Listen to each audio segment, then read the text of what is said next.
Quaid Azam Part 235. The Viceroy's talks with Gandhi ended on 6 February 1940, but were inconclusive, principally because Churchill and Simon were far more antagonist to any initiative than even Linlithgow himself. Indeed, on 13 February 1940, Simon wrote to Chamberlain at some length to forestall any fresh approach. He quoted Jinnah's complaint that Viceroy never appeared to break with Gandhi and always left the impression that he was going to see him before long and that negotiation would be resumed. This, wrote Simon, is perfectly well-founded criticism of our handling of the Indian politics for long time past, and it is a course of conduct full of the gravest dangers. Offering more and more to Congress produced the impression that we are in a continuous retreat, and this could only end up in our collapse. Churchill concurred, writing to Chamberlain that he was entirely in agreement with Simon, the policy of running after Gandhi and the Congress, which the Viceroy conceived his duty to pursue, is steadily wearing down every pillar of British authority. The Secretary of State ought to send him clear instructions defining and correcting his course during the war. In the meantime, domestically too, events were moving. The Ramgarh session 19 March to 20 March in 1940 of the Congress passed a resolution calling for Purna Swaraj and the framing of the constitution by an assembly based on the adult suffrage. Similarly, the Muslim League meeting at Lahore had then adopted already cited Pakistan resolution of 23 March 1940.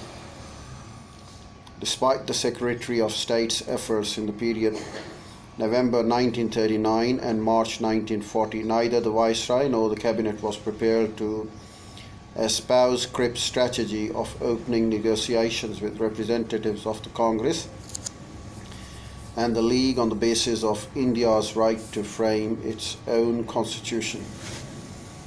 It is futile speculating whether a more skillful personality endowed with greater insight about India could have prevented a resort by the parties to such extreme demands as they had publicly espoused, as for example Ramgarh or at Lahore respectively.